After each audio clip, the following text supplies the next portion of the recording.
Agent banking এর সুবাদে প্রত্যন্ত অঞ্চলে বসেই ব্যাংকিং সেবা পাচ্ছে সাধারণ মানুষ।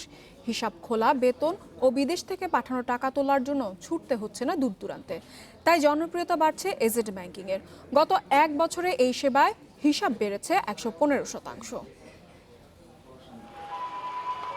আর্থিক অন্তর্ভুক্তি বাড়ানোর লক্ষ্যে ব্যাংকিং সেবা প্রসারিত করতে ২০১৩ সালে এজেন্ট ব্যাংকিং কার্যক্রমের অনুমোদন দেয় বাংলাদেশ ব্যাংক।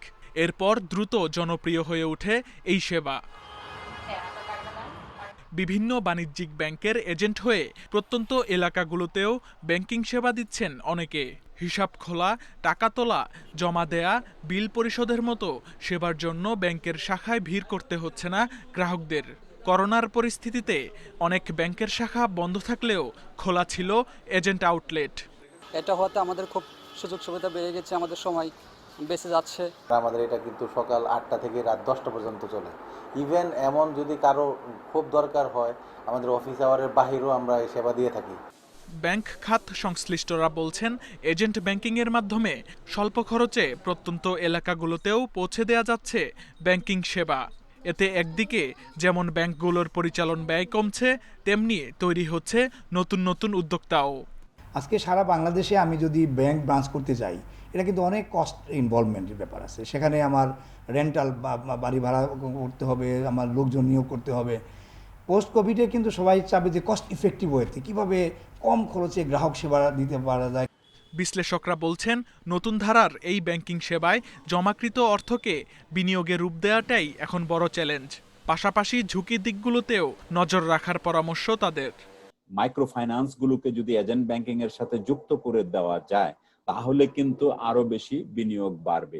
আমি ব্যাংকগুলোর কাছে একটা অনুরোধ রাখবো যে তারা 1% কমিশন দেয় ঋণের ক্ষেত্রে, আর 2% কমিশন দেয় ডিপোজিটের জন্য। আমার মনে হয় যে এটা সমান সমান করে ফেলা উচিত। বর্তমানে ২৮টি ব্যাংক এজেন্ট ব্যাংকিং কার্যক্রম পরিচালনা করছে। সারা দেশে রয়েছে ব্যাংকগুলোর ৮৭৬৪ এজেন্ট, আর মোট আউটলেটের সংখ্যা ১২,৪৪৯টি। Shamim Ahmed, Independent News, Dhaka. Agent banking নিয়ে আলোচনা করতে আমাদের সাথে যুক্ত হয়েছেন Bangladesh Institute of Bank Management BIBM এর অধ্যাপক শাহ মোহাম্মদ আহসান হাবিব। স্যার, আপনাকে স্বাগত জানাচ্ছি আমাদের সংবাদে। আমরা জানি যে এখন পর্যন্ত এজেন্ট ব্যাংকিং এ বাংলাদেশের বেশ অগ্রগতি হয়েছে এবং সামনে আরও কাজ করার রয়েছে। তো কোন কোন খাতে কাজ করা প্রয়োজন বলে আপনি মনে করেন এ সেবায়?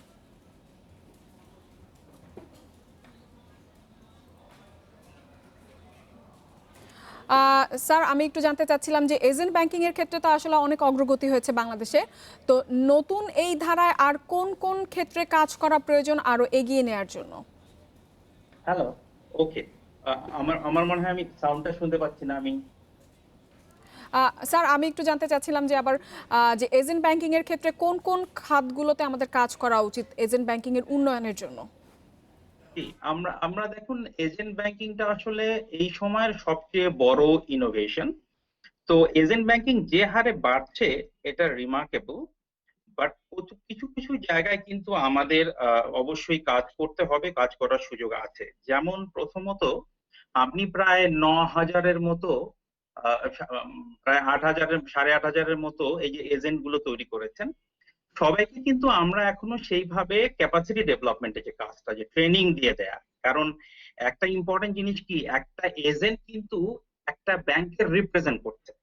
তো আপনি যদি এই সময়ের চ্যালেঞ্জ গুলো আপনি আইডেন্টিফাই করতে থাকেন, তাহলে দেখবেন যে তাদের জন্য আসলে কি কি করা দরকার। যেমন একজন এজেন্ট কিন্তু ব্যাংকের যেহেতু রিপ্রেজেন্টেটিভ, ওখানে যদি সার্ভিসটা ঠিক মতো না হয়, ওখানে যদি ডিলে হয়, ওখানে যদি কোনো ধরনের ইরেগুলারিটিস হয়, তাহলে কিন্তু রিফ্লেক্ট করে যে সেটা ব্যাংকের রেপুটেশনের সাথে, ব্যাংকের রেপুটেশনকে রিফ্লেক্ট করে, সে ব্যাংকের রিপ্রেজেন্টেটিভ হিসেবে কাজ করে।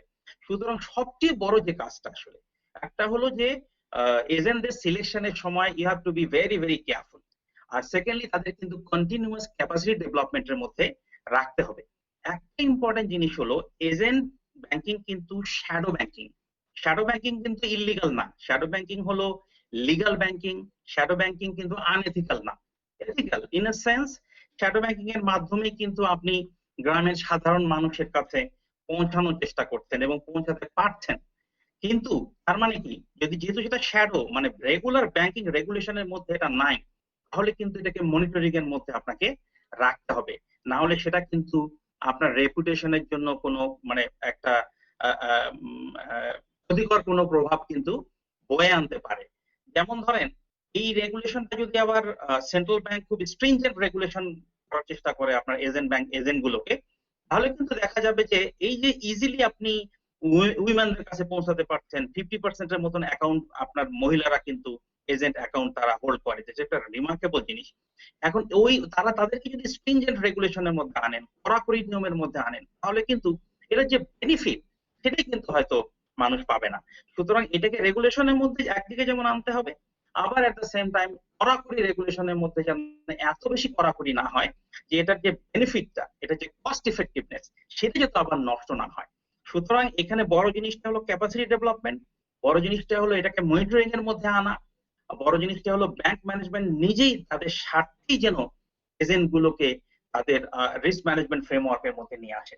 তাহলে যে গতিতে আমরা এই এই আপনার এজেন্ট ব্যাংকিংটা করছি, সেটা ট্রু বেনিফিট কিন্তু আমরা পেতে পারবো। স্বচ্ছতার বিষয়টি এখানে বজায় থাকবে।